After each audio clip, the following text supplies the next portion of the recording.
Last night, we exposed the lies and the fear-mongering used to justify closing schools across America.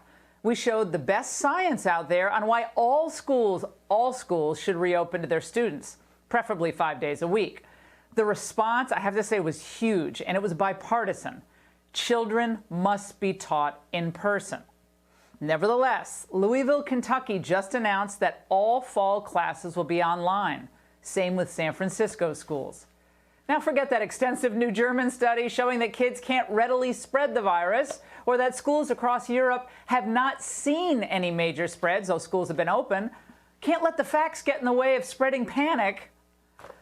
As far as the media's hyperventilation about rising hospital numbers, remember this is chiefly tied to what's happening in 4 states: Florida, California, Texas, and Arizona, where numbers did increase after a perfect storm of reopening, protests, riots, and travel from south of the border. Now, by the way, even in Arizona, the rolling number of confirmed cases is already lower compared to 1 week ago. That's good news. We hope it continues. But now we talk about the issue of mask mandates. We've seen what can happen when people come together with face coverings. We want to give people more confidence to shop safely and enhance protections for those who work in shops.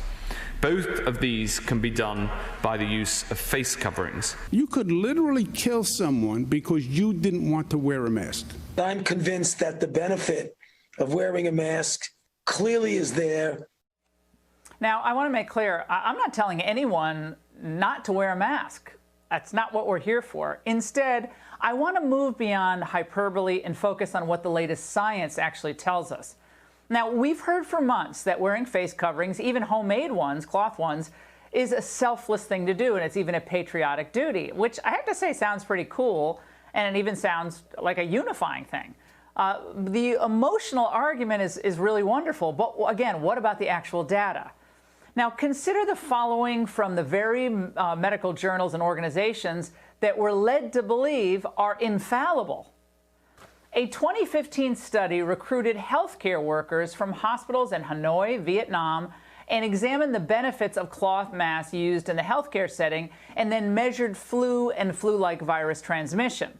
Well, the results may surprise you. The rates of all infection outcomes were highest in the cloth mask arm. Penetration of cloth masks by particles was almost 97%, and medical masks, 44%. Now, this was a randomized controlled trial of more than 1,600 healthcare workers and had this stunning conclusion. The results caution against the use of cloth masks. This is an important finding to inform occupational health and safety. Moisture retention, reuse of cloth masks, and poor filtration may result in increased risk of infection. Okay. Well, what about the World Health Organization? I'm sure they recommend masks. Well, just go to the WHO website, where they say there is limited evidence that wearing a medical mask by healthy individuals and households, in particular those who share a house with a sick person or among attendees of mass gatherings, may be beneficial as a measure of preventing transmission. At present, there is no direct evidence on the effectiveness of universal masking of healthy people in the community to prevent infection with respiratory viruses, including COVID-19. Ah, boy. Oh, uh-oh. Then there's the gold standard itself, the CDC. Now, back in January, it recommended against masks, and Dr. Fauci repeated that guidance in March. There's no reason to be walking around with a mask. When you're in the middle of an outbreak, wearing a mask might make people feel a little bit better, and it might even block a droplet, but it's not providing the perfect protection that people think that it is. Now, Fauci recently explained his masks flip. He's now in favor of them, saying those comments initially were motivated by his concern for saving masks for healthcare workers. Facebook, by the way, I found this out today, now flags the old interview with Fauci as false information. But he sure seemed convincing. But that's not all. An April study published in Nature seemed consistent with the old Fauci as well. It measured and compared viral shedding in the coughing of 111 participants, some wearing masks, some not. The results? Among the samples collected without a face mask, we found that the majority of participants with influenza virus and coronavirus infection did not shed detectable virus in respiratory droplets or aerosols.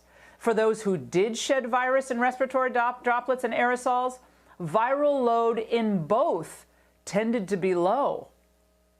Wait, what?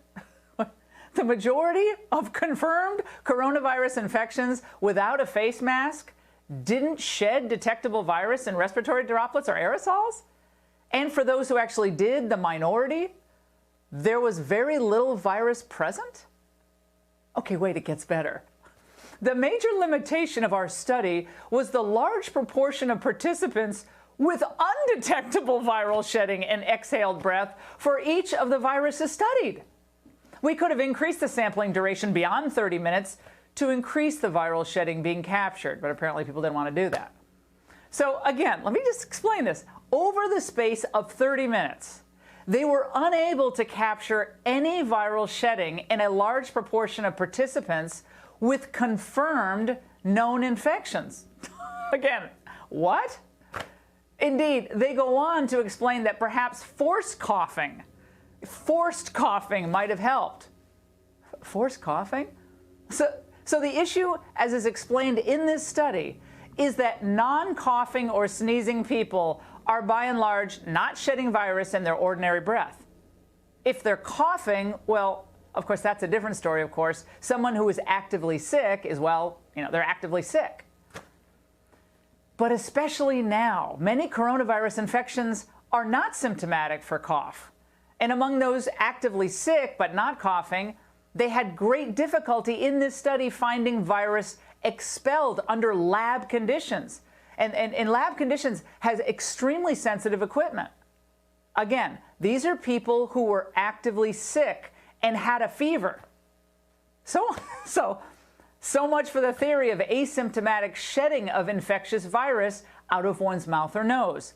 By the way, the entire premise on which the mask mandates are predicated. Do you see or smell or hear a problem here? There's conflicting information, scientific findings on mask use. And masks on kids?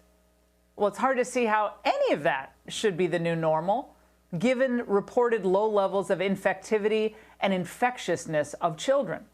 Again, I'm not discouraging anyone from wearing a mask, but the world is full of experts who got big issues wrong, isn't it?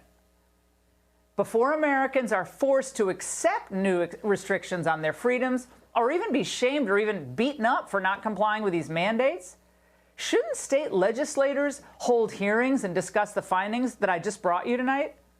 Then they should pass actual laws about masks, social distancing, all of it that can withstand judicial scrutiny. We must insist on all of this. Demand to see all of the science behind the lockdowns, social distancing, and the masks. Otherwise, don't be surprised if you lose your pre-COVID way of life for the rest of your life. And that's the angle.